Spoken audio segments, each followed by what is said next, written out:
Vamos dar início a partir de agora, então, à primeira mesa temática do nosso fórum. Essa mesa, ela é dedicada ao papel do cooperativismo nas políticas públicas e no desenvolvimento regional.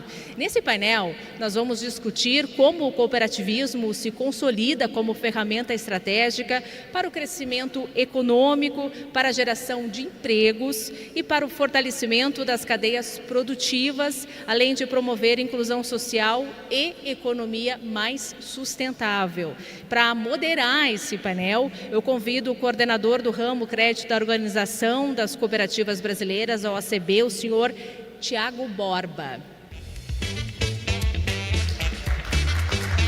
E para compor esse debate, eu convido o diretor da BDE e presidente da Confederação Cressol, o senhor Cledir Magri, para que retorne aqui ao palco. O superintendente da área de operações e canais digitais do BNDES, o senhor Marcelo Porteiro.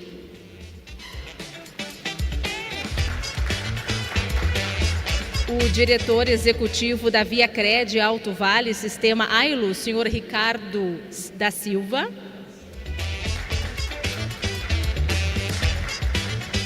O diretor financeiro de crédito e captação da FINEP, o senhor Márcio Stefani, para poder também retornar. E o presidente das cooperativas Cotrijuc e da CCG, senhor Caio Viana. Passo a palavra a partir de agora para o senhor Tiago Borba.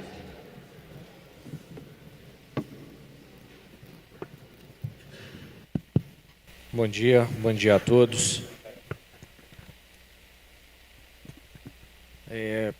Primeiramente, eu gostaria de agradecer o convite que foi feito pela BDE à OACB, e eu agradeço aqui em nome do Cledir, diretor da BDE, para a gente poder fazer a moderação desse importante painel e da gente estar presente nesse importante fórum de debate necessário, né, que tem um caráter de fato emblemático pelo local onde está se realizando, né, dadas aí as catástrofes recentes que houveram aí no estado do Rio Grande do Sul, e esse movimento que houve de toda a sociedade, né, organizada, seja a sociedade civil, o meio empresarial, e aí envolvendo aqui o modelo societário cooperativo, o poder público para reconstrução, né, desse estado, enfim, para retomada da confiança do cidadão, do empresário, em continuar investindo, em continuar perpetuando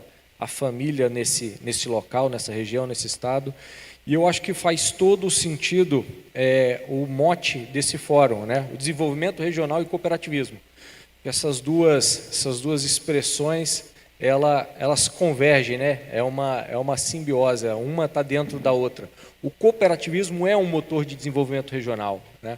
Foi falado aqui na mesa inicial, acredito que o César tenha citado, o estudo que foi realizado recentemente ali com a FIP, com a Fundação o Instituto de Pesquisas Econômicas, tentando trazer uma materialização de fato do que o cooperativismo promove, né? Quais os resultados.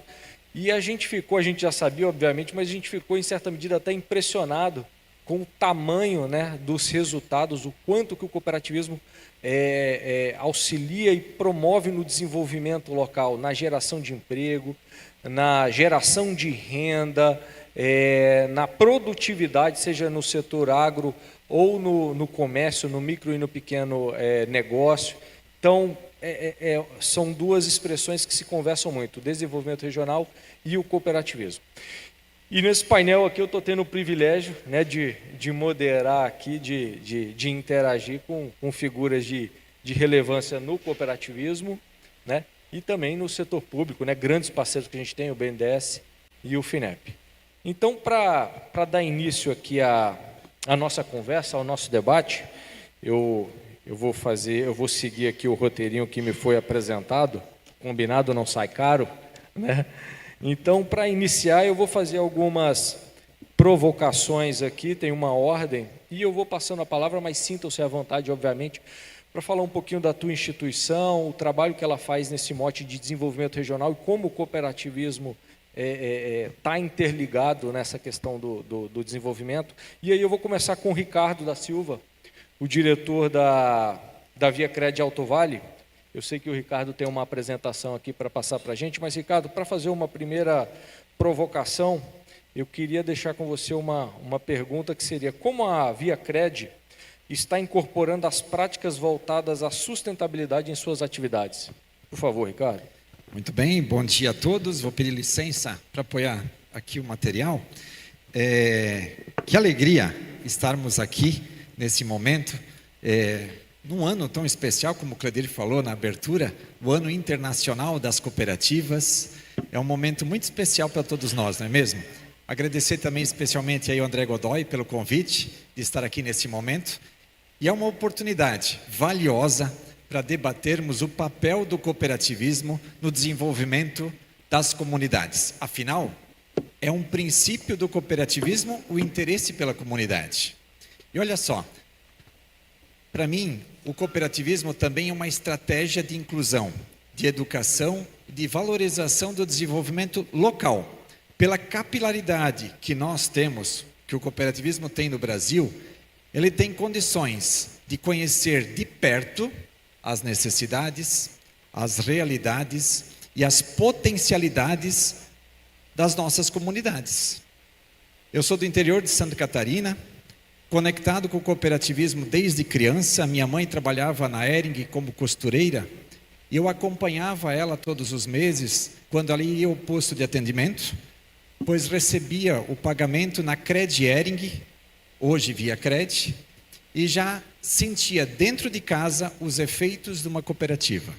E quando ia lá no posto de atendimento, já tinha um sonho de trabalhar naquele espaço, onde hoje estou há praticamente 25 anos. Muito orgulhoso de participar desse movimento do bem que todos nós fizemos e por ver ele na pauta tão estratégica para o nosso país. Vou apresentar brevemente o nosso sistema, talvez alguns não conheçam, nós estamos recentemente associados à BDE também. O sistema Ailos é composto por 13 cooperativas, 322 postos de atendimento, em 120 cidades do Sul e do Sudeste, e que reúne mais de 120 cidades Sul e Sudeste, 1,7 milhões de cooperados, que movimentam mais de 27 bilhões de ativos. O que nos move não são esses números, mas as histórias transformadoras que eles representam, de famílias, de negócios que crescem e de comunidades que se desenvolvem. Impulsionar essas pessoas nos move e muito. Um dos pilares estratégicos do nosso sistema tem a sustentabilidade, que declaramos 4 compromissos: propósito, pessoas, planeta e portfólio. São norteadores dos planos de ação de todas as cooperativas, esses compromissos, e que estão na pauta de discussão. Uma das frentes que eu gosto de destacar, e que quando a gente fala em proximidade, em participação na comunidade, eu gosto da frente da educação, que nós trabalhamos a inclusão, a educação financeira, e no programa Ailos Educação no último ano, chegou a 1 milhão de participações. Acredito que talvez seja a principal riqueza que nós temos como contribuir e como passar para a sociedade, que é conhecimento. E aí tem mais um princípio do cooperativismo, que é o 5º: educação, formação e informação. De vez em quando a gente fala sobre os desafios do cooperativismo, e é importante a gente falar sobre manter a essência, é também declarar os nossos princípios, declarar com práticas também os nossos princípios do cooperativismo. E aí eu vou destacar 2 frentes. Uma de educação, que é essa da participação, e outra, o César falou no começo, que é o fomento ao empreendedorismo. O fomento ao empreendedorismo é um papel estratégico dentro do nosso sistema, e aqui nós temos várias frentes. Eu não sei se vai conseguir rodar o vídeo, acho que não vai poder, não vai conseguir, infelizmente. Eu tinha um vídeo do evento da Feira do Negócio Local, onde é um público que é de micro e pequenas empresas. Nós iniciamos lá em 2009, já tem mais de 50 edições, para divulgar os produtos e serviços dos nossos cooperados. São todos micro e pequenas empresas e que têm a oportunidade de divulgar para os nossos cooperados e comunidade os seus produtos, os seus serviços. A grande maioria é a primeira vez que participa de um evento como esse, de uma feira do negócio local. Na última edição, que nós tivemos na cidade de Rio do Sul, foram 177 expositores e passaram de 10 mil visitas. 10 mil pessoas passando nos corredores e conhecendo os produtos e serviços daquela comunidade. Olha o desenvolvimento, primeiro com o empreendedor, que teve que se preparar para aquele momento. Segundo, para a comunidade conhecer os negócios que são feitos na cidade, que às vezes compravam fora. E terceiro, pela programação cultural que tem durante toda a programação da feira, valorizando a cultura local. Isso impulsiona, indicadores desses expositores impulsionaram seus negócios, deram oportunidade, especialmente em 2 cidades depois das cheias. Em 2023, nós também lá em Santa Catarina tivemos muitos problemas na região de Rio do Sul, é frequente algumas enchentes. E aí a gente conseguiu realizar eventos na cidade de Laurentino, que é uma cidade de 7 mil habitantes aproximadamente, tivemos 3.400 visitas. Isso é quase a metade da população presente num evento num final de semana e deram oportunidades para pessoas que estavam com bastante dificuldade restabelecer e venderam muito depois desse evento. Então, assim que, talvez no final do evento, se em algum momento a gente tiver o vídeo, eu compartilho com vocês que ele fala muito desse evento que faz a diferença para muitas pessoas. Para a reta final, essa edição de Rio do Sul, nós medimos a satisfação. Nota do NPS dos visitantes, 96. Dos expositores, NPS de 99. 177 expositores, mais de 10 mil, e lá venderam mais de 1.200.000. Isso é fomentar o negócio local. César falou no começo sobre o empreendedorismo. A gente fomenta muito o empreendedorismo das nossas comunidades. E para finalizar essa fala de abertura, o nosso país, como todos sabemos, tem muitos desafios. Desigualdades, falta de oportunidade, exclusão, mas também tem uma grande força, que é a capacidade de unir, de cooperar, de transformar realidades.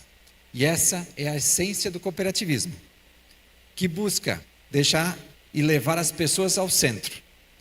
Nós já passamos por vários desafios, no Rio Grande do Sul recentemente, e o Cledir também falou como foi forte a cooperação para superar esse momento. Mas nós precisamos fazer muito mais, não esperar a desgraça, como também foi comentado. Fazer com que o cooperativismo esteja na pauta das políticas públicas, para que esteja na mesa de discussão como uma alternativa, não deixando ninguém para trás. Porque eu acredito que quando nós escolhemos cooperar, nós escolhemos um melhor negócio. Um negócio que tem intenção de ajuda mútua e que sim, juntos, conseguimos mudar o Brasil. Muito obrigado. Muito obrigado, Ricardo. Excelente exposição inicial. Depois a gente tem mais algumas provocações para a gente seguir essa interação. E essa tua colocação final foi bem importante, sob o ponto de vista de atuação e de trabalho até que a gente faz, né, na nossa entidade de representação, que é a OCB, que é o cooperativismo, de fato, ser olhado na construção da política pública, né? O cooperativismo tem um traço particular, que é geralmente estar onde outro ator econômico às vezes não tem interesse, né?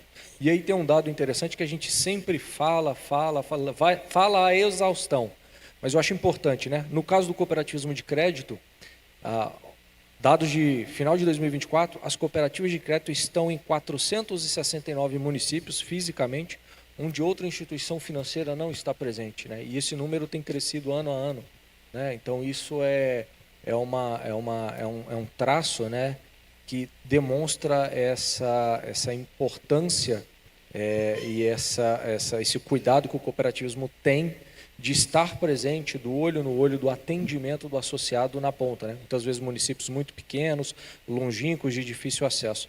Então, essa tua colocação final achei bem interessante. Agora eu vou passar para o Márcio, diretor da FINEP, né? FINEP é um parceiro aí do cooperativismo, trazendo essa grande relevância aí nos últimos anos, né? Um orçamento mais robusto, enfim.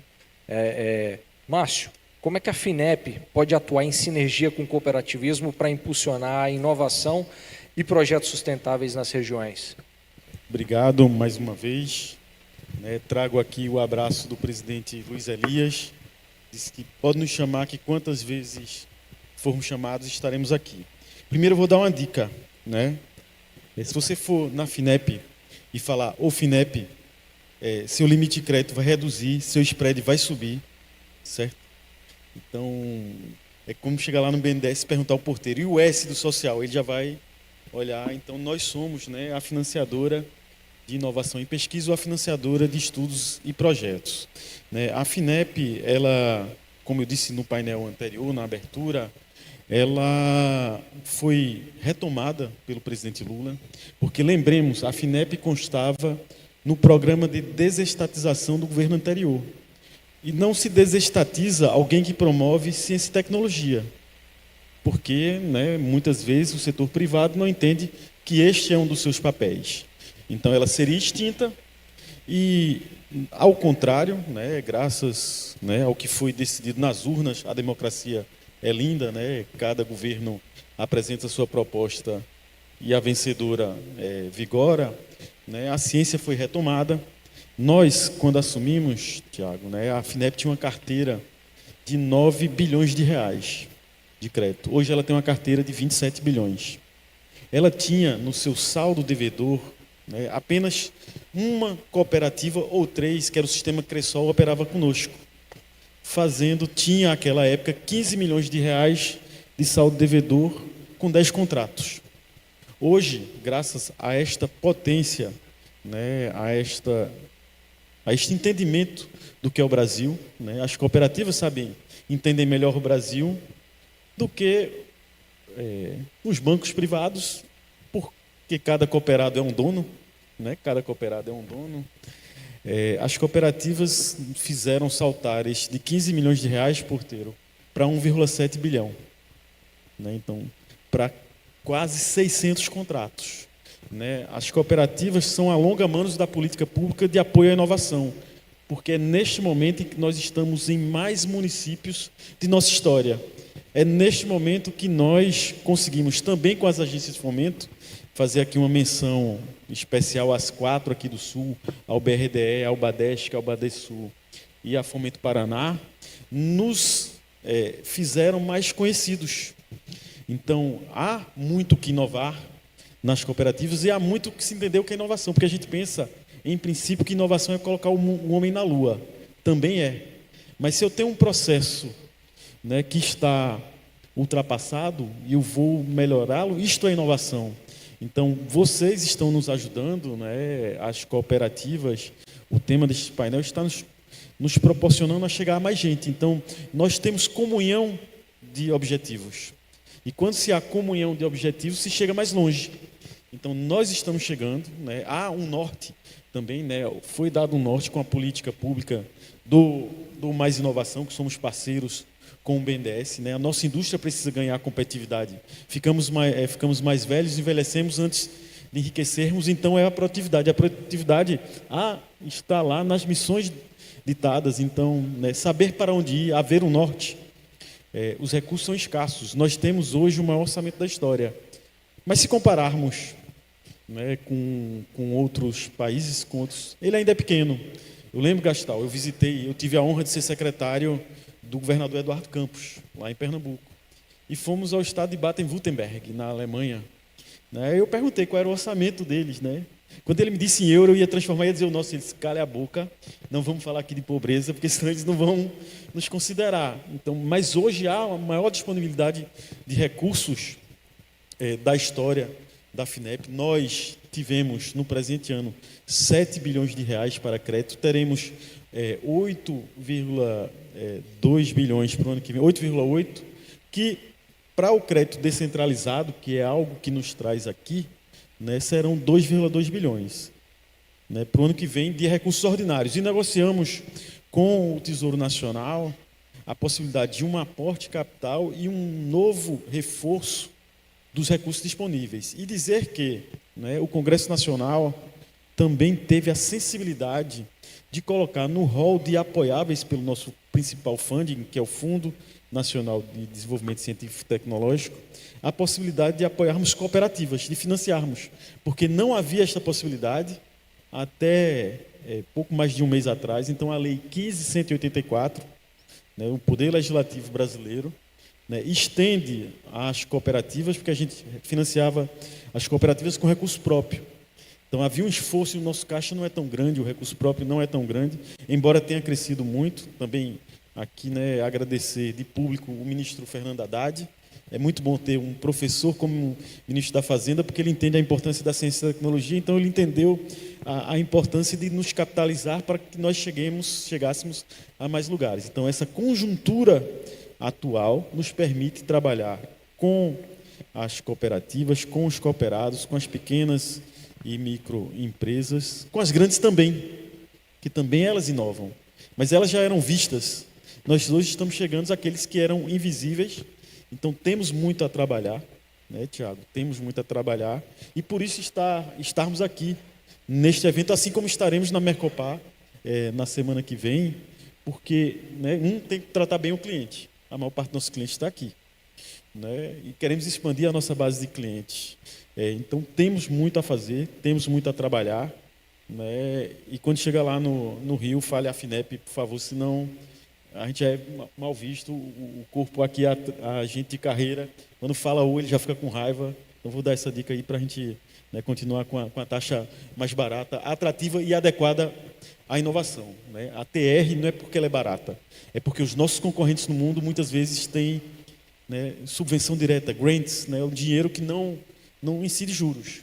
E nós precisamos competir. Não é possível fazer todo o orçamento com recursos não reembolsáveis, mas a parte que é reembolsável é uma taxa justa.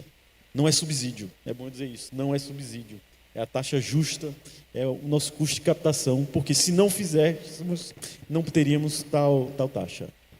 Obrigado. Perfeito, Márcio. Muito obrigado pelas colocações. Agora vamos passar um pouquinho pela visão da Cressol aqui.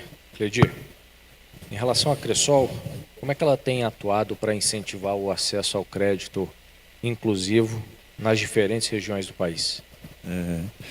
Tiago, mais uma vez aqui agradecer, Godoy, pela oportunidade de estar numa mesa aqui tão seleta. Aqui na minha direita eu tenho dois servidores históricos do BNDES, o Marcelo com uma longa jornada e segue conosco, o Márcio que está emprestado lá para a FINEP, mas também nos conheceu a Cressol na época do BNDES. O porteiro é meu calouro lá, tá? Ah, olha só. Então, para mim é uma grande alegria e também tê-lo aqui, Tiago, fazendo a mediação, poder ouvir essa história bonita da Ailos, que também, muito bem-vindo aí à BDE, um trabalho bonito lá que o nosso presidente Ari também ajudou, a direção entendeu. O Caio também, que representa aqui a CCGL, que tem uma história maravilhosa aqui no Rio Grande. Eu quero fazer um destaque especial aqui a toda a alta administração da Cressol que está aqui, o Adriano, que é o nosso vice-presidente, o Márcio, nosso executivo, o Carlos e o Tomé, que são os presidentes das centrais, vários gerentes, representantes das cooperativas, e poder falar um pouquinho dessa nossa jornada, dessa nossa trajetória, dentro de um tema tão importante e estratégico. Quando a gente pensa desenvolvimento regional e cooperativismo, não há como a gente pensar uma separação desses temas, até porque eles se confundem. E para nós, a Cressol, isso é muito importante. Nós estamos falando de um sistema que tem 30 anos, celebrado nesse ano, nasceu no Paraná. Hoje nós estamos em 19 estados da federação, contamos com um pouco mais de 1 milhão de cooperados, em torno de 1.000 agências. E estamos aqui, Márcio, e eu sei que é uma demanda importante, histórica. O evento acontece em Porto Alegre, mas a gente sabe aí do grande desafio que o BNDES, a FINEP, enfim, tem nos colocado para ampliar essa atuação, principalmente na região norte e nordeste, que são regiões novas que nós estamos iniciando. Mas a Cressol, como é no Sicredi, como é no Sicobi, como é na Ailos e tantas outras cooperativas, né, Robson, ela tem essa natureza e o seu histórico de estar muito mais presente em comunidades pequenas e por vezes menos desenvolvidas. E essa é uma característica intrínseca do nosso modelo de negócio. E eu entendo que aqui nós temos uma grande participação e uma grande relevância quando a gente fala principalmente do crédito inclusivo, que é uma característica importante. Para vocês terem uma ideia, mais de 80% das agências do sistema Cressol, elas estão atuando em municípios com menos de 50 mil habitantes. Portanto, são pequenos municípios, que aí a gente sabe, aí não é uma questão de nós emitirmos um juízo de valor se está certo ou errado, mas a indústria financeira tradicional se ausenta desses municípios, mas o cooperativismo não se ausenta, pelo contrário, lá ele permanece e segue chegando em cidades que não tinha, por vezes, a presença das cooperativas. Então aqui tem uma grande demonstração do compromisso que o cooperativismo retroalimenta de estar presente com a presença física, naturalmente com toda a plataforma tecnológica nesses municípios. Nós temos parcerias estratégicas que fomentam essa relação. O BNDE com 25 anos, o BNDES com 25 anos, parcerias recentes que nós temos com a FINEP, parcerias internacionais, aqui relação com as agências de fomento nos estados, com o BADESC, com o BADESUL, com a Fomento Paraná, enfim, são um conjunto de ações que nos ajudam a fazer o quê? Prospectar os recursos e fazer com que eles possam chegar àqueles que mais precisam. Nós fizemos um movimento interessante, Tiago, e nós conseguimos chegar numa estratificação da nossa carteira. A nossa carteira de crédito, ela se aproxima de 35 bi. E desses 35 bi aí, nós temos mais de 12 bilhões que ela é caracterizada como carteira verde. Aí a questão é pouco ou é bastante? Depende do ponto de vista. Mas o importante é dizer que nós temos uma carteira de 12 bi que ela é caracterizada dentro dos critérios da FEBRABAN como uma carteira verde. Então ela tem uma participação importante quando a gente olha o tema do desenvolvimento, da sustentabilidade aonde nós estamos inseridos. E quando a gente pega isso, vai lá com a Ailos, vai com a Sicredi, vai com o Sicob, vai com a Unicred, vai com o Cred Coamo e tantas Cred que estão esparramadas por aí, eu tenho certeza que essa carteira verde tem uma representação extraordinária dentro do contexto da nossa economia. Acho que esse é o grande elemento que nós queremos destacar. E para nós, aí quando a gente olha a Cressol, nós temos uma relação histórica e o nosso nascedouro está vinculado à agricultura. E ela é uma indústria fundamental aí para o desenvolvimento do nosso país. Então nós temos uma atuação importantíssima em linhas de crédito do Pronaf. E Pronaf, quando a gente fala, é operações de pequenos produtores que por vezes acabam encontrando na Cressol, mas nas cooperativas de modo geral, um espaço onde eles podem fazer a sua operação, lá investir no custeio ou no investimento para melhorar a sua capacidade produtiva. Então esse é o nosso grande movimento de estarmos sempre muito atentos aqui, Tiago, muito presentes no dia a dia da comunidade, entendendo quais são as suas necessidades. Eu falei aqui da agricultura, mas quando a gente olha o segmento urbano, aqui muito bem trazido também pela Ailos, a Cressol também passa a aumentar e ampliar a sua participação. De modo geral, esse é alguns dos primeiros aspectos que nós gostaríamos de trazer e de novo, acho que nós temos uma jornada grande pela frente. Eu estava aqui matutando também sobre esse espaço que nós estamos aqui, Godoy, iniciando o mês de outubro, está aqui nessa catedral, um estado que foi tão afetado, quer dizer, tem muita coisa que nos converge para que a gente possa ter uma ação cada vez mais próxima, mais unificada e alinhada aí diante de todos os desafios que o estado do Rio Grande do Sul vive, mas não só o estado, o Brasil como um todo. Perfeito, Cledir. Excelentes colocações, muito obrigado. Agora a gente vai ter oportunidade de ouvir um pouquinho também sobre a perspectiva de quem atua no agro, diretamente no agro, né, Caio?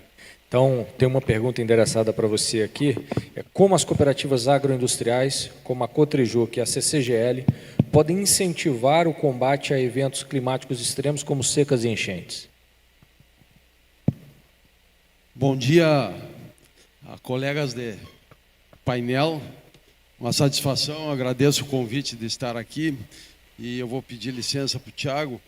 Eu vou tentar, nós temos pouco tempo, e tentar me deter na temática que foi proposta, que é a questão da resiliência climática, do desenvolvimento sustentado. E eu represento uma cooperativa central que tem mais 25 cooperativas singulares associadas às principais cooperativas do Rio Grande do Sul, e nós estamos no centro dos eventos, né? Nós somos fator gerador de riqueza na economia. No Rio Grande do Sul representamos mais de 40% do PIB. No Brasil, mais de 25%. E interagimos com todos os demais setores, seja a indústria, sistema financeiro. E nos preocupa muito esta situação de eventos climáticos, de falta de sustentabilidade dos negócios, principalmente de um setor tão importante para o Brasil. E nós temos que resolver essas questões, e essas questões têm várias soluções, não existe uma solução. Mas nós, como cooperativa central, estamos buscando algumas saídas que eu vou tentar ser rápido, mas também tem o ponto de vista técnico. Nós precisamos ser mais eficientes na produção. Nós precisamos estar aptos a competir com os nossos concorrentes ao redor do mundo. Hoje, nós, brasileiros, somos o maior exportador de alimentos líquidos do mundo. De cada 5 pratos de alimentos do mundo, 1 prato é alimentos produzidos aqui no Brasil. E nós não podemos nos conformar e aceitar a situação de hoje endividamento, falta de viabilidade de produtores. Rio Grande do Sul é uma situação difícil, mas eu essa semana ainda recebi números levantados pela Embrapa do endividamento dos produtores do Centro-Oeste que não tiveram os eventos climáticos que nós tivemos aqui no Rio Grande do Sul, 5 anos, 4 eventos. Então isso preocupa. E nós temos algumas iniciativas aqui, especialmente na área de produção com a Embrapa, um programa que acredito aí que pode ajudar bastante. Mas tenho uma apresentação que não vou conseguir adequar no nosso tempo, mas eu vou tentar pelo menos mostrar para vocês algumas questões. Partindo da questão de ESG. Questão de governança social e sustentabilidade social, ambiental. Cooperativismo, já foi falado aqui. Nós somos uma empresa com o objetivo de rentabilizar os nossos produtores, rentabilizar a nossa atividade. Nós temos governança democrática, eleições, prestação de contas, etc. E compartilhamos os resultados. Na questão ambiental,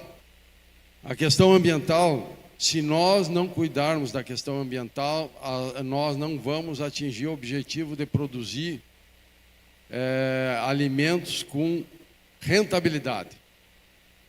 Às vezes se pensa ou se fala que conservar o meio ambiente, cuidar do meio ambiente encarece a produção. Não. Na questão hoje dos eventos climáticos, se não fizermos isso, nós não vamos produzir. E aqui eu coloquei aqui algum exemplo aqui, ó. Trigo e soja. São dados que foram apresentados em seminário internacional, levantados pela Embrapa, sistema trigo e soja, emissão de carbono. O sistema trigo e soja aqui do Rio Grande do Sul, ele é positivo, ele captura mais CO2 da atmosfera do que emite. Ou seja, nós contribuímos para reduzir as emissões do carbono plantando trigo e soja. Aqui está esse esqueminha, vocês podem olhar, as setas verdes é incorporação de carbono, as setas vermelhas são emissões. Quando é que esse sistema emite mais do que captura?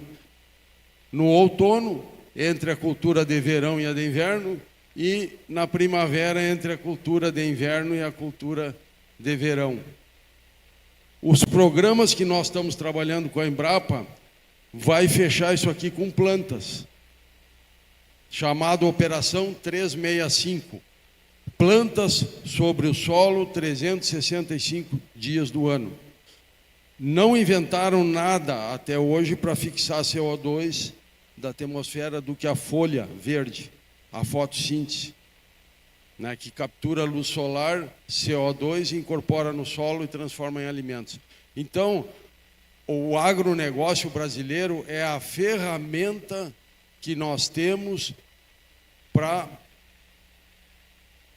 a captura, a diminuição dos efeitos dos gases do efeito estufa e produzindo alimentos. E por que 365 dias do ano?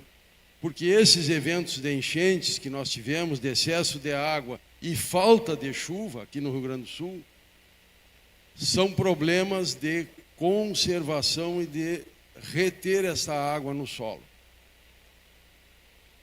Vocês que estão, as populações ribeirinhas aqui na região da Grande Porto Alegre, que podem dizer, se toda essa água não tivesse descido da bacia do Jacuí, tivesse sido retida lá, nós teríamos muito menos cheia, muito menos problemas aqui em Porto Alegre em 2024. E aí nós passamos por reter essa água no solo. Aqui está, também nessa foto aqui, a volta dos plantios em nível e das curvas em níveis para reter água. Então, a CCGL, nós temos três segmentos na cooperativa central, que são a questão logística. No Porto de Rio Grande, nós operamos 2 terminais marítimos, onde escoa 50% de todo o grão produzido no Rio Grande do Sul e escoa 70% da soja, grão produzido no estado. Então, nós estamos lá do ponto de vista estratégico. Temos a rede técnica cooperativa. O que é isso? Compartilhamento de informações técnicas para nós fazermos essa agricultura do futuro. Essa agricultura que nós precisamos fazer, conservacionista, regenerativa, ela pode nos dar um ganho de 30%, 50% em produtividade sem aumento de custo. Diminuir os riscos, e aí entra todo o sistema financeiro que coloca capital, que financia e que não pode estar tomando risco alto, né? Então nós entendemos que esse caminho, a rede técnica hoje é o compartilhamento, são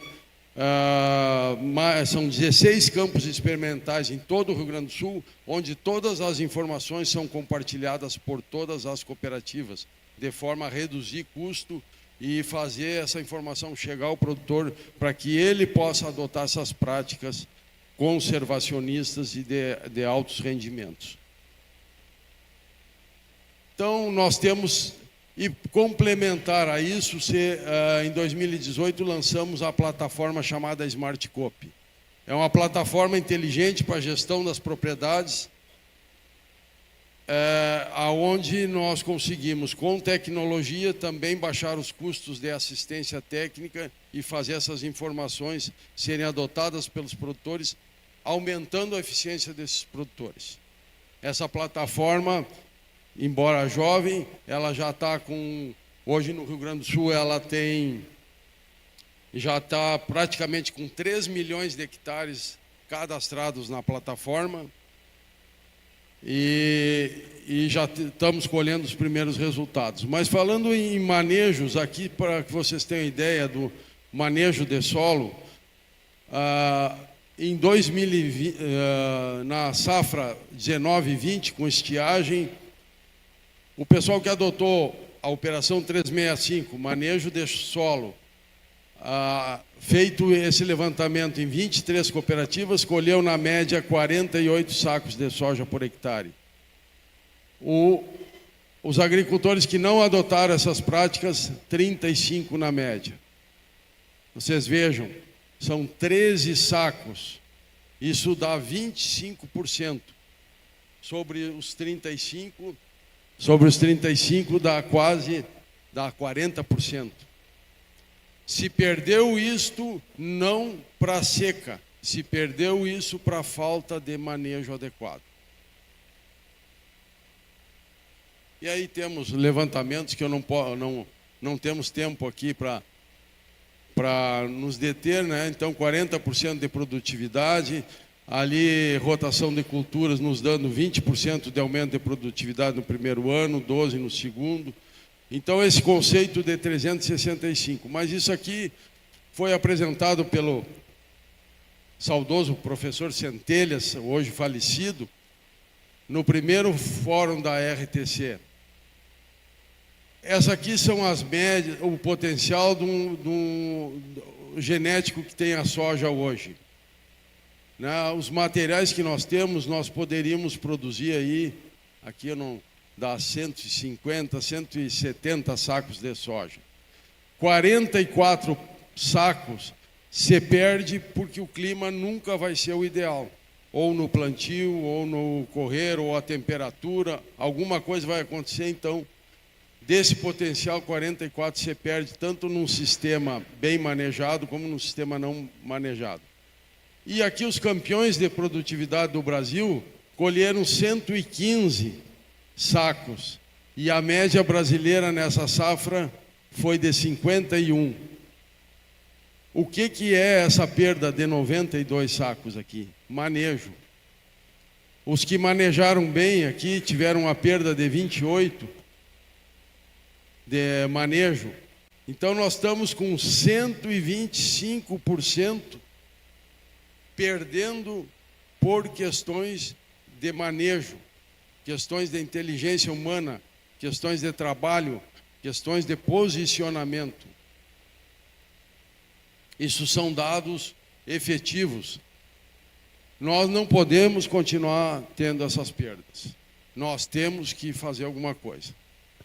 Então, passando aqui, começa onde, pessoal? pH do solo. Isso aqui é muito velho. Correção de acidez. Vocês diriam, mas isso foi lá na década de 70 que foi discutido. Não está resolvido. Nos laboratórios da CCGL, de 118 mil amostras, 40% de quem faz a amostra de solo está com pH abaixo de 5,5. 60% tem pH menor do que 6. Está aqui?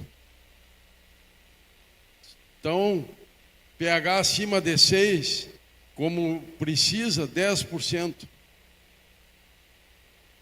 E agora, vocês vejam essa tabela. Esse aqui é Embrapa 1980. Mas essa tabela é 1959, Albrecht, o pai da química de solo nos Estados Unidos. Aqui são os fertilizantes que nós usamos, que hoje custam na faixa de R$4.000. A eficiência do fertilizante no pH. No pH 5,5, que é onde o pessoal, a maioria dos agricultores trabalham, nós temos só 75% do nitrogênio aproveitado. Só 40% do fósforo, 40% aproveitado. 70% do potássio. Aonde é que nós podemos aproveitar os fertilizantes 100%? pH acima de 6. Aqui, ó. Essa é a ineficiência do sistema produtivo gaúcho. E eu não vou falar de profundidade. Essa fertilidade está a 10 centímetros de solo, 15. E para nós termos um sistema resiliente, que possamos ter uma semana, 10 dias, 20, 30 dias sem chuva e não quebrar a safra, nós precisaríamos ter 15 centímetros de correção de solo. E os campeões, aqueles de produtividade que eu mostrei ali, estão com 80 centímetros, 1 metro de correção de solo. Então, se nós não trabalharmos correção de solo, nós não vamos resolver o problema da ineficiência e os problemas climáticos aqui do Rio Grande do Sul. Aqui está, isso aqui é pesquisa. Isso aqui é uma raiz em solo sem toxidez.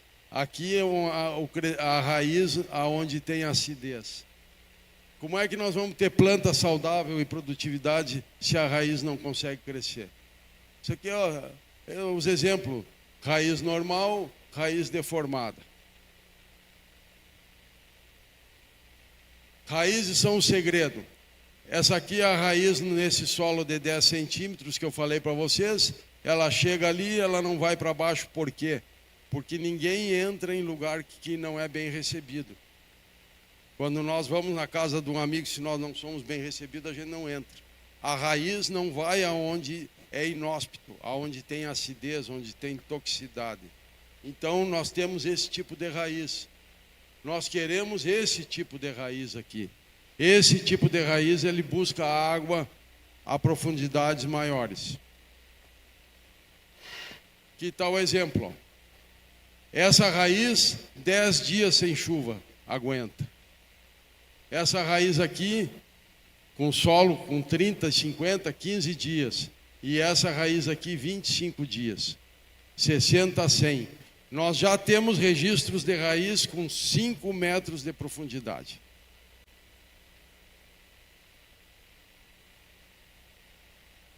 Questão do El Niño, Laninha, esse trabalho aqui foi premiado nos Estados Unidos o ano passado. Trabalho feito aqui no Brasil, foi premiado nos Estados Unidos, separando as regiões do Rio Grande do Sul e colocando os riscos climáticos. E em cima desse trabalho aqui, foi feito posicionamento de materiais e de variedade de plantio. Se conseguiu aumentar a produtividade só obedecendo e olhando o que normalmente acontece com o clima no Rio Grande do Sul, que é sabido de muitos e muitos anos. Maior frequência hoje, sim, mas os problemas climáticos do Rio Grande do Sul são recorrentes há mais de 300 anos aí que se tem registro. De novo aqui, anos de frustração e anos de safra no Rio Grande do Sul. As colunas vermelhas foi todos os anos que nós não tivemos chuva suficiente para produzir. E no azul os anos que se produziu. Essa sequência aqui das 7 safras boas é que causou grandes problemas na nossa agricultura, né? Nosso agricultor não foi precavido, não fez reserva, expandiu e mobilizou demais em cima disso aqui que não é normal. E agora nós estamos nesse cenário aqui de 4 safras com problema. Vamos passar mais rápido. Pessoal aqui, ó, diagnóstico da Operação 365. Isso aqui já foi diagnóstico aplicado. Esse programa foi desenvolvido com a Embrapa, está sendo trabalhado a nível de política de Estado, não política de governo. Ministério da Agricultura está trabalhando ele, Ministério da Fazenda, há poucos dias tivemos lá, e terça-feira o pessoal esteve apresentando para a comissão parlamentar, agora nessa última terça-feira. Os que não tiveram solo qualificado produziram aqui entre 20 sacos e no máximo 55. Isso aqui é uma classificação, quanto maior a nota aqui, mais qualificado o solo. Esse aqui é o solo que nós buscamos. Só 8% dos nossos produtores atingiram isso. Mas esses produtores atingiram mais de 80 sacos de produtividade de soja. Né? Um teto aí entre 60 e quase 90 sacos, contra esses aqui de menor. Então, isso aqui não é o mesmo clima, a mesma chuva, mas produtores e que usam manejos diferentes. A mesma coisa. Então, o programa esse 365, o Smart Copy é a ferramenta que vai rodar. Como eu falei para vocês ali, hoje no Rio Grande do Sul, já estamos com mais de 20 mil usuários, quase que 3 milhões, 30% da área agrícola do Rio Grande do Sul já está aqui nesses pontos, é onde os produtores que estão usando o Smart Copy já. E nesse Smart Copy nós vamos rodar a Operação 365 e outros programas de assessoria para os produtores, inclusive democratizando a assistência técnica, chegando a pequenos produtores através do digital. Questão de raiz que eu falava para vocês, isso aqui é o solo que a gente deseja, muita raiz, muita biologia, muita vida no solo, muita aeração. Solo precisa ser vivo, e essas raízes aqui é que alimentam a microfauna do solo, a biologia. Comparando aqui, oportunidade de radiação solar, tudo que eu falei, 365, Operação 365, porque nós temos 365 dias de luminosidade no Brasil, especialmente no Rio Grande do Sul, luminosidade, temperatura e água, que no centro-oeste de maio a outubro não tem água, a menos que se irrigue. Aqui no Rio Grande do Sul tem. Então, nós estamos trabalhando, pessoal, não vou me alongar, mas assim, a agricultura regenerativa, a agricultura do futuro, a agricultura moderna passa por práticas agrícolas regenerativas, equilibradas e produtivas. Passa por produtor que ganha dinheiro e passa por produtor que faz 2 a 3 safras aqui nas condições do Rio Grande do Sul. Uma renda por ano, só lavoura de soja, só lavoura de arroz, isolado, só boi, não vai sustentar a produção agrícola do estado do Rio Grande do Sul e do Brasil. Nós estamos caminhando para um sistema de integração, que é um sistema que constrói solos, que recupera meio ambiente e que dá estabilidade econômica para o produtor. Não adianta falar em sustentabilidade se as pessoas não têm sustentabilidade econômica, não conseguem se manter na atividade. Aqui, luminosidade, só para vocês terem ideia, radiação solar aqui no Brasil, Rio Grande do Sul, 5.000, nos Estados Unidos, 5.500. Usando trigo e soja, nós estamos só com 77%, nós temos que ir a 100%. Isso aqui é o que a gente não quer, né? A raiz superficial, uma semana sem chuva, as plantas estão assim. Isso aqui é perda de dinheiro, perda de solo. Isso aqui é o solo que nós estamos explorando, uma camadinha pequena. Essa é a Operação 365, o treinamento da Embrapa, já tem 390 técnicos treinados, cadastrados no Smartcope. Raízes aqui a mais de 1 metro de profundidade. Isso aqui é vida no solo. Água. Né? A água tem que ficar na lavoura e não correr para os riachos. Tá, pessoal? Então era isso. Tentar mostrar para vocês e deixar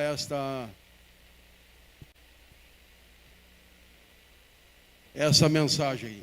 Precisamos nos adaptar. Precisamos mudar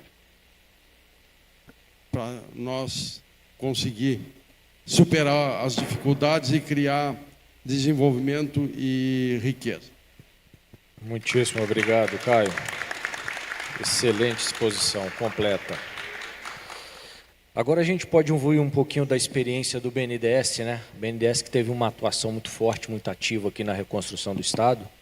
Aí, Marcelo, eu queria que você falasse um pouquinho para a gente o que o BNDES tirou de tudo isso, dessa experiência, do aprendizado.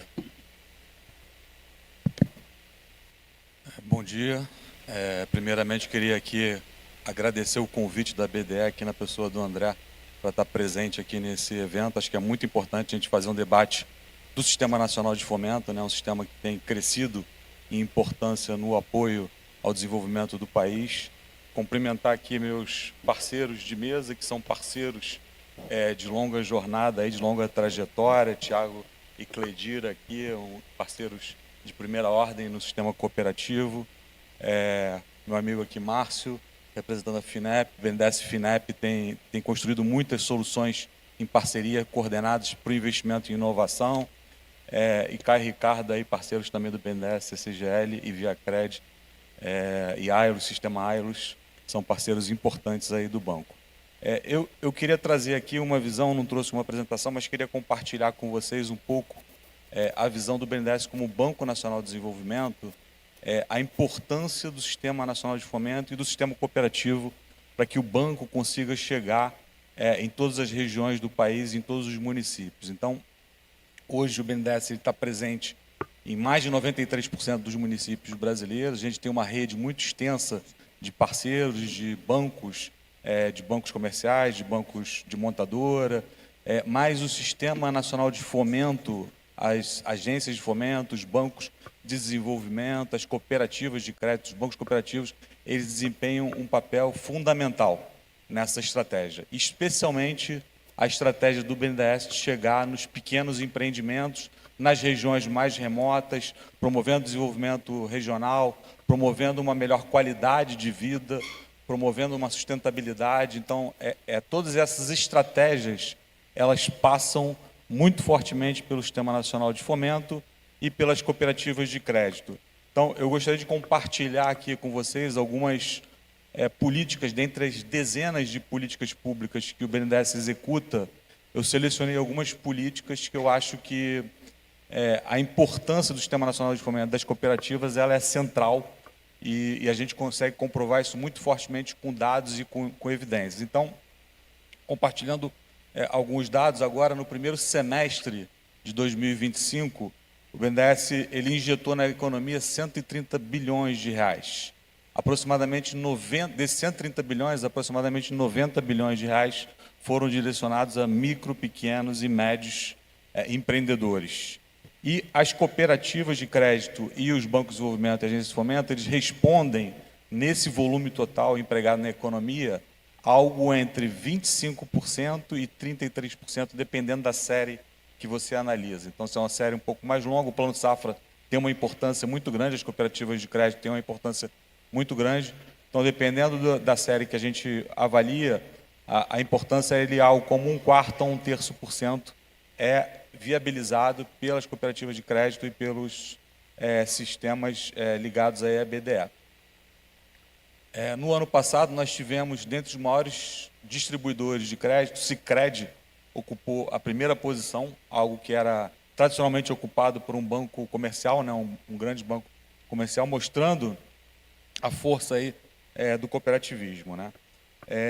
Eu acho que vale a pena mencionar aqui também algumas iniciativas que nós temos de reforçar o sistema cooperativo. Dentre as inúmeras iniciativas, eu acho que vale compartilhar a linha Procapcred, que é uma linha importantíssima, uma linha estratégica para o sistema cooperativo. O BNDES oferta ela há quase 20 anos, como uma linha que promove o fortalecimento da estrutura de capital das cooperativas de crédito. Então, é uma forma como as cooperativas de crédito são sociedades de pessoas, né? Elas não têm acesso ao mercado de capitais, então é uma forma de que o banco visualizou e construiu junto com o sistema cooperativo de financiar a quota-parte do associado, do cooperado, e com isso a gente fortalecer o associativismo, né, o cooperativismo no Brasil e o próprio capital, e alavancar com isso mais crédito para a produção. Então, no ano passado, a gente apoiou nessa linha 1,5 bilhão de reais, foram mais de 78 mil operações realizadas, e o dado interessante, a gente fez muito recentemente, ainda não está divulgado, a gente fez um estudo, aí, Thiago, muito parecido com o que vocês fizeram com a FIP, um estudo econométrico, com todo o rigor econométrico, e dentro em breve o BNDES vai divulgar os resultados desse estudo, mas eu vou adiantar aqui alguns dados que eu acho que são interessantes serem compartilhados. Então, a gente viu um impacto muito positivo, muito significativo em algumas dimensões. Então, comparando o grupo de controle, né, entre grupos apoiados e não apoiados, com a mesma similaridade, né, utilizando técnicas econométricas, né, a gente percebeu, dentro dos municípios que foram apoiados, um efeito de mais de 30% de cooperados. E na dimensão de serviços financeiros, dentre os cooperados apoiados, 67% a mais com operações de crédito, comparando grupos apoiados com não apoiados, 39% a mais com operações cooperados com depósitos e 24% a mais com conta corrente. Então, são dados muito robustos que mostram de maneira assim, muito clara o papel do cooperativismo e a diferença que faz a gente apoiar com essa linha, permitindo aí o fortalecimento das cooperativas. E um dado muito interessante é que a gente percebeu um impacto significativamente maior nos municípios com menor IDH. Então, onde você tem áreas de mais dificuldade, foi onde o Procapcred fez mais diferença e conseguiu incluir mais cooperados com acesso a crédito. Então, são dados que a gente tem bastante orgulho, né, e que a gente tem aqui o prazer de compartilhar com todos vocês. Eu acho que vale a pena mencionar uma outra política, que é uma política de décadas do Estado brasileiro, que é o Plano Safra, né? O Plano Safra ele tem uma importância muito grande, o BNDES é um apoiador importante no Plano Safra, especialmente na parte de investimento. Então, nesse ano foram aproximadamente 70 bilhões, nesse ano Safra que está transcorrendo, aproximadamente 70 bilhões para a agricultura familiar e agricultura empresarial que o BNDES alocou de recursos. E, considerando o ano de 2024, os bancos de desenvolvimento, as agências de fomento e as cooperativas de crédito representaram mais de 58% na alocação do crédito rural do BNDES.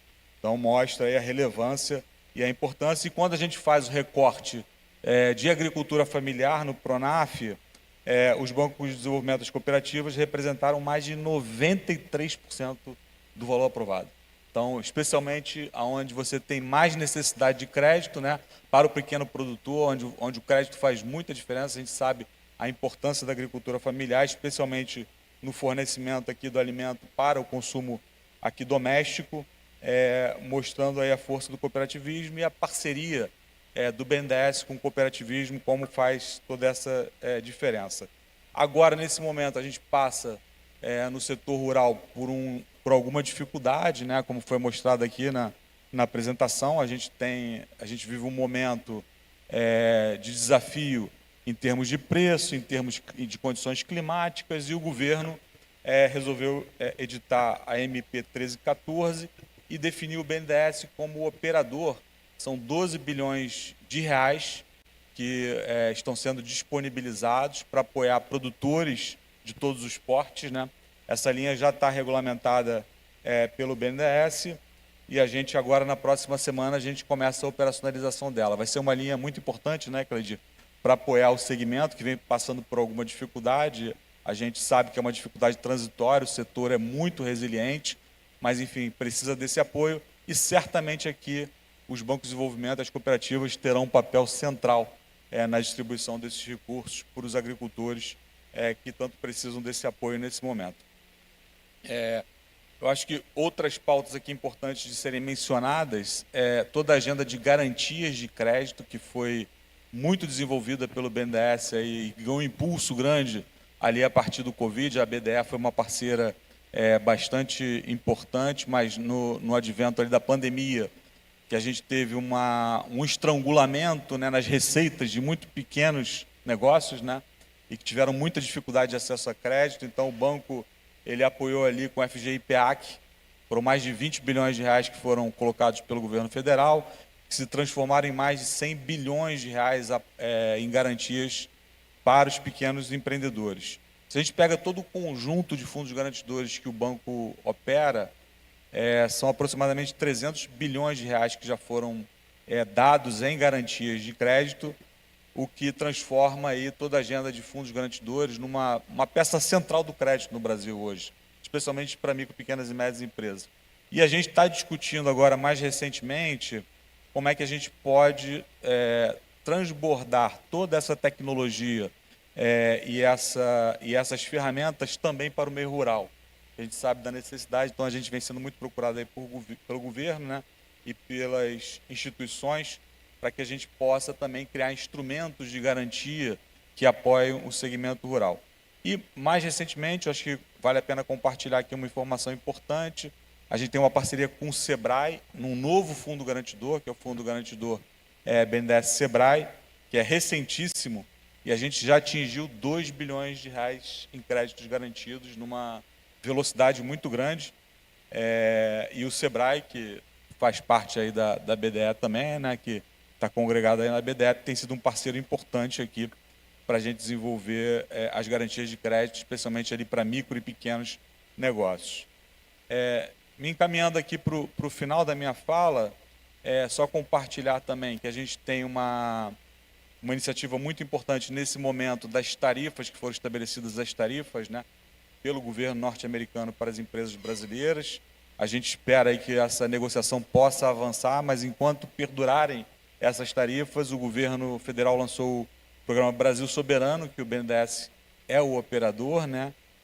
E ele é responsável por 30 bilhões de reais em apoio em crédito para capital de giro e também para investimentos.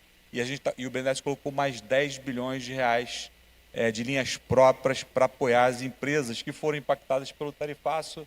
Algumas tarifas chegaram ali a 50%, né? Então, realmente, é um impacto bastante importante, e aí o banco vem apoiando aí com esse programa Brasil Soberano, essas empresas que foram impactadas. E aí, de novo, toda a rede aqui do Sistema Nacional de Fomento tem sido muito ativa. A gente já recebeu mais de 6 bilhões de reais de propostas de crédito, já aprovamos aproximadamente 3 bilhões de reais, e as cooperativas de crédito do Sistema Nacional de Fomento vem sendo um parceiro importante aqui nesse programa também.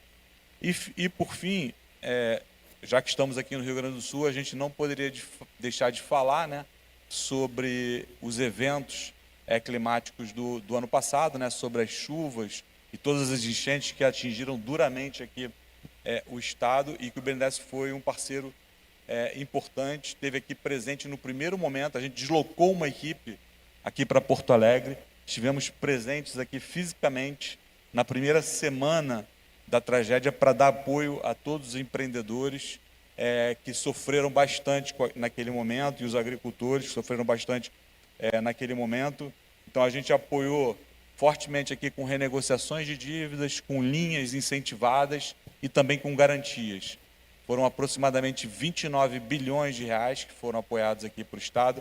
A gente chegou em mais de aproximadamente 470 municípios aqui do Rio Grande do Sul. E desse crédito que foi apoiado pelo BNDES, 40% do volume total foi via cooperativas e os bancos aqui da BDE, os bancos de desenvolvimento e agências de fomento. Então, eu acho que são dados que a gente tem muito orgulho aqui e satisfação de compartilhar, e que eu acho que reforçam o papel, a importância, a relevância do Sistema Nacional de Fomento, que a gente tem que se orgulhar e cada vez mais fortalecer aqui no Brasil. Muito obrigado. Perfeito, Marcelo. Tiago, muito obrigado pela rica exposição. Tu me permitirias, por favor, entrando, eu gostaria de dizer a todos agentes da BDE que nós temos em parceria com o SEBRAE, né, o FAMP e Nova Crédito SEBRAE. Né? Infelizmente, não fizemos nenhuma operação. Então, quando o porteiro fala aqui, eu fico com muita inveja. Né? E será que há algum problema? Então, né, na reabertura de limites, que nós estamos sendo muito perguntados, nós temos foco no pequeno empreendedor. E como garantia um problema, como o porteiro falou, já existe uma solução na prateleira, que é o Fundo Nova Crédito lá com o SEBRAE. Então, né, para quem está aqui, quem está, né, nos demandando por limite, seria bom já entrar em contato com o SEBRAE para que este instrumento seja utilizado a exemplo do BNDES. O nosso, inclusive, precede um pouco, mas não conseguimos operar. Tá? Então, pegando aqui uma escada aqui com o porteiro.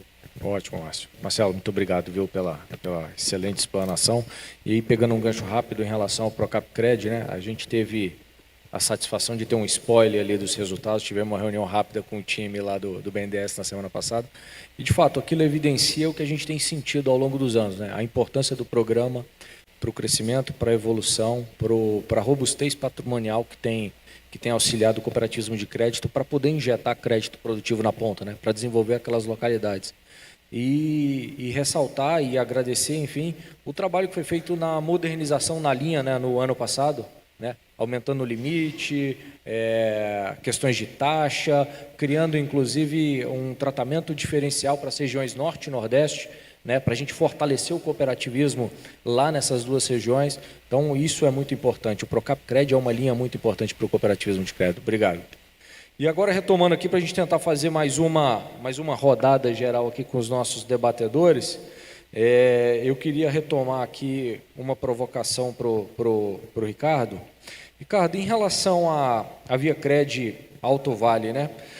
Como é que vocês têm enxergado esse desafio de, ao mesmo tempo que o cooperativismo cresce, se expande, aumenta a sua base de cooperados, você ainda manter essa proximidade com o seu associado, com aquela comunidade local? Muito bem, excelente pergunta, e é um grande desafio, acho que de todas as cooperativas, de não perder essa essência que nos trouxe até aqui e que está na pauta diária. Tem um mentor lá, meu, que sempre diz que as coisas têm a relevância que nós damos a elas. Então, esse ponto, ele está na pauta de discussão. E eu sempre digo que, para nós não perder a essência do cooperativismo, é nós conseguirmos falar com segurança de práticas que sustentem cada princípio. À medida que eu consiga dizer que a cooperativa está entregando iniciativas práticas dos princípios, nós não vamos nos distanciar da nossa essência cooperativista. E eu quero destacar uma delas, que é no desenvolvimento de pessoas, o aspecto de gente. Talvez seja um dos maiores desafios nossos, seja a preparação de pessoas, de lideranças que nos representem lá no dia a dia, lá em cada atendimento, lá na comunidade, estejam conectadas com a realidade local, porque dentro de cada cooperativa tem realidades distintas, em comunidades distintas. Então nós temos feito um investimento na cooperativa de desenvolvimento de lideranças e de uma cultura de inovação, porque inovação é um tema recorrente também, e o cooperativismo é inovador desde a nossa essência, desde a origem, como todos nós sabemos, mas nós precisamos cultivar essa cultura, cultivar pessoas que acreditam no nosso movimento e praticam no dia a dia, não só no discurso, mas na prática. A partir da prática, melhoram com a experiência e depois compartilham com os colegas. Temos tido bons resultados nessa cultura. Um indicador que eu gosto de citar, dentro da pesquisa de clima da GPTW, tem o IVR, que é o Índice de Inovação, com base nas respostas dos colaboradores. Aquele indicador, ele divide em 3 níveis: atrito, que é baixa nível, intermediário e acelerado. No ano passado, a GPTW divulgou as 175 melhores empresas do país. Apenas 20% estão no nível acelerado de inovação. Para estar nesse nível acelerado de inovação, tem que ter um indicador de pelo menos 11 colaboradores dizendo que estão inovando em alguma iniciativa, estão praticando inovação e melhorando, para 2 que não estão.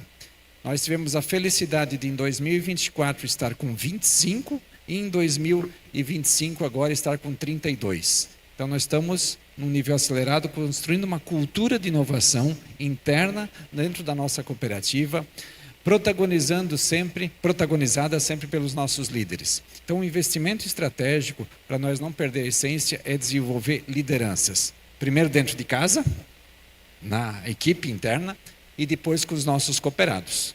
Porque os nossos cooperados também, no aspecto de governança, precisamos investir no desenvolvimento. Aí tem um programa de educação, que eu citei antes, que a gente envolve os nossos comitês cooperativos, que a gente envolve os nossos líderes da comunidade, estando próximo. Então, todos acho que também estão investindo na transformação tecnológica, na transformação digital. Também temos essa frente, mas eu acredito que talvez a gente não consiga ter a melhor tecnologia, mas se nós tivermos as melhores pessoas, nós transformamos sim o nosso país e as nossas comunidades. Então, eu aposto muito que, se investir em gente, nós conseguimos ter as melhores pessoas. Podemos não ter todos os recursos tecnológicos, mas se nós tivermos as melhores pessoas, nós conseguiremos sim fazer um trabalho diferenciado. Obrigado. Excelente, Ricardo, muito obrigado. Márcio, em relação à FINEP, quais as oportunidades que você enxerga para aproximar o financiamento à inovação das práticas cooperativistas? Tiago, vou fazer aqui, pegando parte das exposições e tentar ir um pouquinho além da tua pergunta, mas, por exemplo, o que aprendemos com o Rio Grande do Sul no ano passado? O FNDCT, ele, no início do governo, disse: vou apoiar 10 programas, seja com recursos, que a gente vê aqui muito o recurso reembolsável, mas tem um recurso gêmeo do outro lado, no mesmo valor, de recursos não reembolsáveis, operados com academia, operados também com empresas por meio de subvenção. Então, eram 10 programas, nós criamos mais um. Quer dizer, criamos mais 2, sendo um deles o combate à emergência climática. Nós estamos investindo muito mais no Centro Nacional de Prevenção de Desastres, o CEMADEM, de monitoramento. Nós estamos investindo mais no INPE, para que a rede de satélites preveja, avise, evite acidentes. Aqui, de novo, a gente olha muito aqui com a rede de agentes financeiros, o crédito descentralizado, que é aquele que tem até 15 milhões. Mas o seu cliente, ele pode ser um investido nosso. Nós temos na nossa prateleira a possibilidade de investimento em capital nas empresas apoiadas por vocês. Se você tem uma startup que inova, se é uma empresa de base tecnológica, ela pode ser apoiada por nós, porque nós estamos com 5 fundos de investimento na praça. Nós estamos com um lá no Nordeste, para quem fatura até 4,8 milhões. Nós estamos do GovTech, ou seja, uma empresa que inova em práticas governamentais. Nós podemos ser sócios por meio destes fundos, um de sustentabilidade, um de saúde. Então, olha a FINEP com outros olhos. Sugiro, que os nossos agentes financeiros, principalmente os estatais e as cooperativas, olhem dentro da estrutura do Estado as fundações de apoio à pesquisa, de amparo à pesquisa, as FAPERGs, FAPESC, porque lá há recursos não reembolsáveis sendo operados por nós, também descentralizados. Então, esta empresa ela pode precisar de uma contrapartida, poderia ser tomada conosco, com os agentes financeiros, ela pode, de novo, ser investida, receber uma subvenção. Imaginemos, alguém que fatura, ano passado foi mais de R$1 bilhão, tá, Tiago? Desembolsado para a subvenção. Tem o novo avião da Embraer, tem a nova máquina agrícola aqui da Stara, mas tem também a pequena empresa que está saindo, a startup que está saindo do parque tecnológico e está recebendo este apoio. E muitas vezes, ela para atravessar o que é dito de Vale da Morte, ela pode precisar de crédito. Então, uma empresa que recebeu um julgamento da FINEP, que é a Agência Brasileira de Inovação, ela tem muito para dar certo. Então, combinemos instrumentos. Olhemos além do crédito. O crédito é sim importante, é para isso que nasceram as cooperativas de crédito, mas elas podem ser assessoras de acesso a outros recursos. Abramos o nosso campo de olhar e dizer que na agricultura, a agricultura brasileira, ela é um grande sucesso. Tem a Embrapa como atriz principal, mas a FINEP é uma coadjuvante importantíssima. Então, no desenvolvimento da semente, André, ao supermercado, teve FINEP. A correia do porto foi este, eu estou falando de exemplos concretos. A correia do porto, para embarcar o produto exportado, teve FINEP. Ainda esta semana, aprovamos subvenções para máquinas da agricultura agrícola, que tem a grande máquina, o agronegócio forte tem dinheiro lá para pagar, mas muitas vezes o pequeno não é visto. E nós estamos subvencionando estas empresas para que elas desenvolvam, quiçá seja finalizada no passado, quiçá possamos operar como o FINEP, a aquisição inovadora. Eu quero dizer, olhe quando a cooperativa, o sistema cooperativo olhar para a FINEP, veja além do crédito, dizendo, pode ser o supermercado da inovação, diga o que você quer, que eu vou procurar aqui, se eu não tenho, vai chegar. Então, esta é a missão. E, de novo, missão esta, que foi dada a missão e, ao lado deste uso, foi dada a fonte. Porque o FNDCT, em um ano, nós operamos 4 anos anteriores e nunca, vou parodiar aqui outro pernambucano, nunca na história desse país o recurso foi tão grande. Então, há recurso, há projeto, acho que é função das cooperativas fazer a ligação, fazer o match, para que a gente chegue em mais municípios. Invejei muito aqui o Porteiro, quando ele disse que está em 93% das cidades brasileiras. Nós, quando chegamos, estávamos em 7 estados, apoiados hoje restam 2. É um desafio chegar nos 27 para que depois, contamos com vocês, tá, Cledir? Você nos ajudou, tirou alguns brancos do mapa, foi a Cressol. Queremos contar com o apoio de vocês para que seja expandido o acesso aos recursos tão nobres para a ciência e tecnologia, ora disponibilizados. Obrigado. Perfeito, Márcio. Muito obrigado. Cledir, de forma bem direta, diante desse momento que a gente está vivendo aí de uma transição sustentável e mudanças climáticas, quais são, no seu ponto de vista, os maiores desafios e oportunidades para as cooperativas de crédito? Sim, Tiago, prometo ser breve aqui. Acho que quando a gente fala de desafios, nós temos alguns riscos. E o risco maior, como nos ensinou há bastante tempo uma lenda do cooperativismo canadense chamado Leopoldo Bullier, um dos mentores lá e propagadores do sistema de Jardin, ele nos ensinava que o risco maior é de não fazermos nada. Acho que esse é um grande risco, por vezes a gente ficar muito envolvido nas grandes discussões, nos grandes debates, mas isso precisa se transformar em ações concretas. Então, Entendo que essa é uma pauta que, e aí o cooperativismo tem demonstrado na sua essência ações efetivas e concretas. Naturalmente nós viveremos e teremos que conviver com as mudanças climáticas, então isso traz de certa forma o impacto dentro do nosso modelo de negócio, nos nossos planejamentos. A gente fala exaustivamente desse tripé do ESG, da governança, do social e do ambiental, mas nós entendemos particularmente que o social e o ambiental só vai acontecer com uma governança muito comprometida e muito alinhada com esses objetivos. Caso contrário, isso não acontece. Essa alta administração, quem tem o poder da caneta, não trazer isso para uma pauta estratégica, central, fundamental, é difícil da gente poder traduzir isso em ações concretas. Por isso que eu comecei, Tiago, dizendo que o risco maior é, às vezes, a gente acabar sendo seduzido por um conjunto de reflexões, mas isso não se transformar em ações concretas. Quais são as oportunidades? As oportunidades são inúmeras.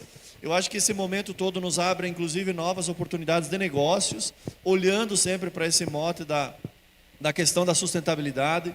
Aqui, eu sei que os agentes financeiros que estão aqui, nós somos diariamente assediados por organismos internacionais, parceiros internacionais, que querem aplicar recursos no país, mas isso tem um custo do ponto de vista da gente poder, por outro lado, demonstrar todo esse nosso compromisso, e não é pouco, o Caio trouxe aqui. Às vezes a gente acaba identificando alguns vilões, e de maneira até equivocada, porque quando a gente olha para a agricultura, tem muitas práticas aí voltadas para a sustentabilidade. Então, as oportunidades estão, de fato, de a gente trazer essa pauta para o centro do nosso dia a dia, ser um propulsor aí na busca de potenciais investidores que vão aplicar recursos no país. A Cressol, aí nós estamos na antessala de mais uma edição da COP30, vai ser um momento importante. Historicamente nós participamos de diferentes debates dessa natureza. Nós temos investido muito, e aqui passa naturalmente pelo tema da formação, da capacitação. O nosso colega da Ailos trouxe isso, o tema da educação financeira e outras perspectivas. Mas eu insisto aqui, Tiago, nessa tese, tá? E eu sei que quem está aqui nessa sala, a imensa maioria tem valorosos e extraordinários poderes, não isolado, mas no conjunto, de tomar importantes decisões. E aí eu volto de novo para o tema da governança, porque é ela que vai dar as diretrizes para que o social e o ambiental saia de uma placa bonita, de um vídeo bonito, e se transforme em ações concretas. Excelente, Cleidir. Muito obrigado.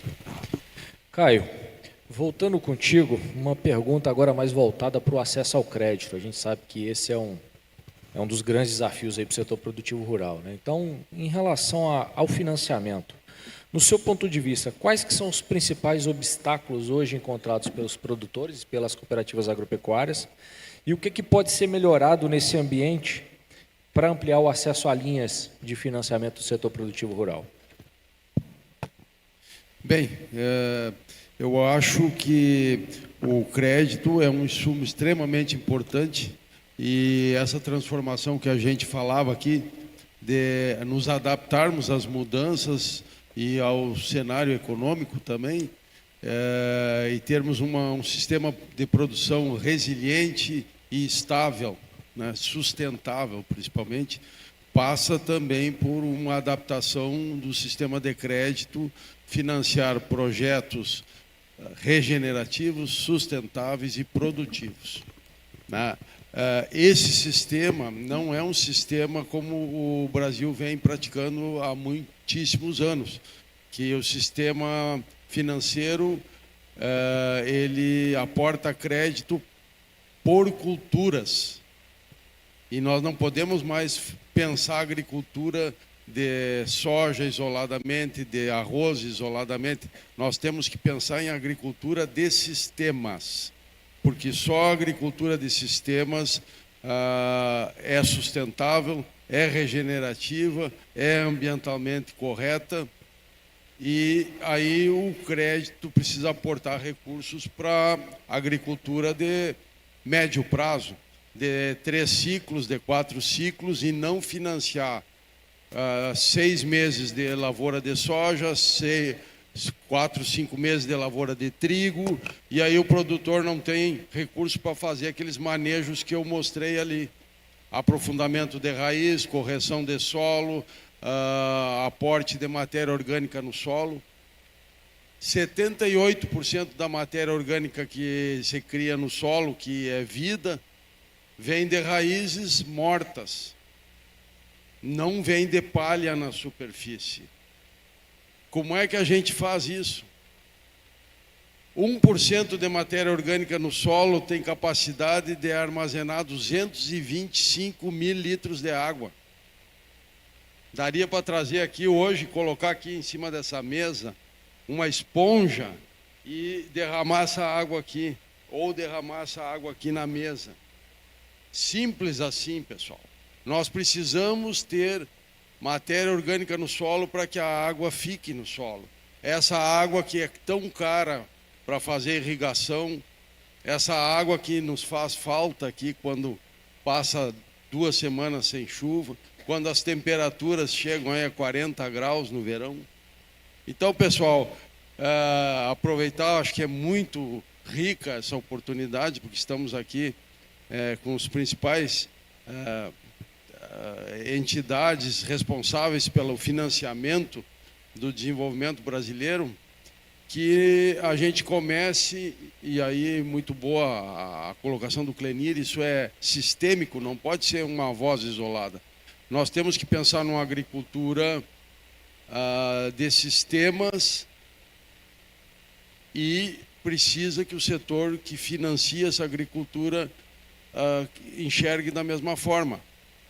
E também resolvendo os problemas dele, que é risco, né? Foi falado aqui, risco. Felizmente temos essas linhas para pesquisa.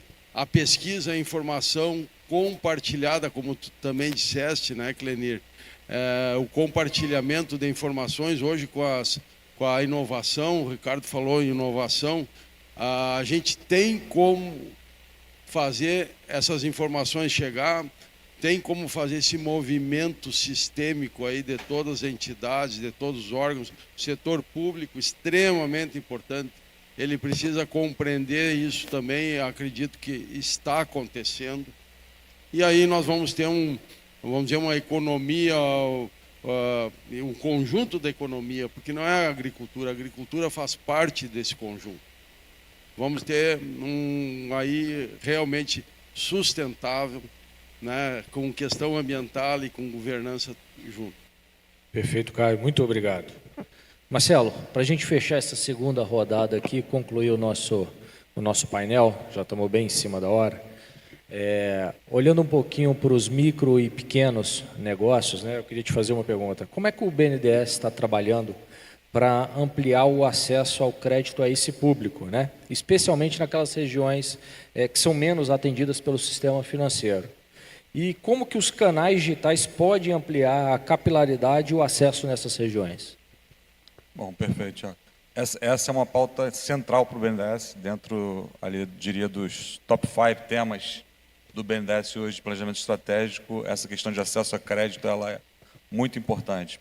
Primeiro porque a gente sabe que, historicamente, a gente tem uma dificuldade do acesso a crédito por parte dos pequenos empreendedores. A gente tem uma economia muito pujante, o empreendedorismo muito forte em todas as regiões do Brasil. Isso tem que ser estimulado, né? E tem que ser reconhecido.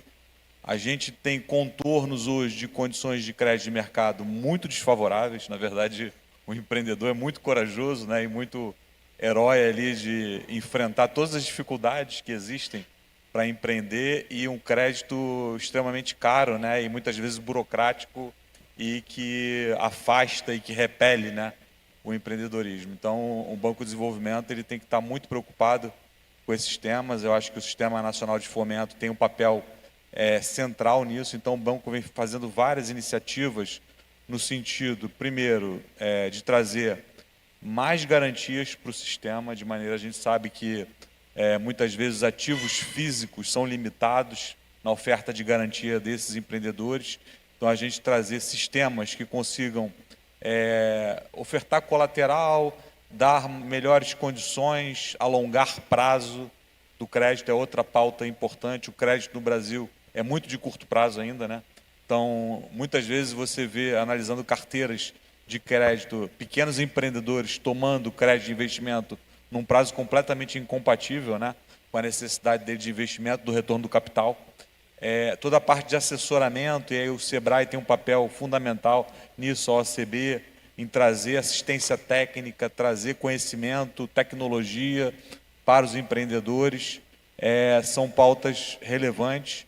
E o BNDES ele procura articular, do ponto de vista da ótica do Banco de Desenvolvimento Nacional, articular todas essas instituições e articular os instrumentos de governo, os instrumentos de mercado que a gente possui para poder alavancar todo esse crédito para esse segmento que é tão carente aí no acesso. Perfeito, Marcelo. Muitíssimo obrigado. Pessoal, a gente chegou às 12 horas, que é o horário limite do nosso painel. O sino da igreja vai tocar, inclusive avisando que o nosso painel tem que acabar. Mas eu queria passar rapidamente aqui a palavra, de forma bem objetiva, bem direta, as considerações finais dos senhores. Então, eu queria começar com o Márcio. Só, Tiago, agradecer. Acho que já fiz as considerações. Muito obrigado. E, de novo, se me chamar, eu venho. Até a próxima. Marcelo, por favor. Bom, primeiro agradecer aqui a BDE por esse excelente painel, esse excelente fórum aqui. Dizer que é muito importante a gente estar debatendo essas questões, né, de ordem nacional e regional, e deixar a mensagem importante que o BNDES está presente e sempre estará presente aqui nas pautas que envolvem a BDE e o Sistema Nacional de Fomento. Muito obrigado. Perfeito, perfeito. Obrigado, Marcelo. Cleidir. Agradecer aqui, Godoy, e a BDE pela oportunidade, pela possibilidade. Eu tive há um tempo atrás a oportunidade de estar em Israel e fomos a Jerusalém, na Universidade de Jerusalém, lá em uma das paredes, na passagem de Albert Einstein, deixou uma das frases, ao meu ver, mais célebres que ele escreveu, abre aspas, a maior loucura é fazer as mesmas coisas e esperar resultados diferentes. Eu tenho certeza absoluta que todos nós aqui queremos fugir da loucura e construir e executar ações diferentes, distintas, que nos levam ao objetivo proposto desse fórum. E uma segunda afirmação que para mim faz muito sentido, já que nós estamos numa igreja aqui, Cláudio, e eu como um quase padre, segui muitos os ensinamentos de Francisco de Assis, São Francisco de Sales, o padroeiro dos jornalistas, e isso virou letra de uma música, no livro chamado Tratado do Amor de Deus. Ele abre aspas e nos ensina o seguinte: a medida do amor é amar sem medida. Que essa frase nos inspire para uma adequação, que a medida da cooperação e da mútua ajuda seja cooperar sem medida, que nós possamos cooperarmos juntos, atuarmos juntos, dentro da nossa estratégia, do nosso espaço, mas sabendo que nós somos parte de um ecossistema e não será isolados que nós vamos resolver esses problemas, serão resolvidos sempre juntos. Excelente, Cleidir. Ricardo, por favor. Muito bem, me lembra isso, Cleidir, que ninguém é melhor do que todos nós juntos. Ninguém é melhor do que todos nós juntos, não é mesmo? E nós estamos aqui no Estado Gaúcho, berço do cooperativismo brasileiro. Foi falado do padre Amstad, acho que se ele está lá em cima olhando para esse momento, ele está vibrando com essa discussão de fomentar a economia, o local, por meio do cooperativismo, fomentando o cooperativismo. Estamos numa igreja que Deus então nos dê sabedoria, diferente da sua religião, para conseguirmos tomarmos as melhores decisões em governança e poder garantir para as próximas gerações que sintam o benefício do cooperativismo, assim como nós estamos sentindo. Convido cada um a lembrar do primeiro dia na cooperativa, quem trabalha no cooperativismo. Tenho certeza que todos nós lembramos do primeiro dia. E olhe para você hoje, como você se transformou. Todos nós nos transformamos em pessoas melhores. Quanto mais pessoas sentirem isso, mais prosperidade, mais sustentabilidade. Que Deus nos abençoe. Obrigado. Muito obrigado, Ricardo.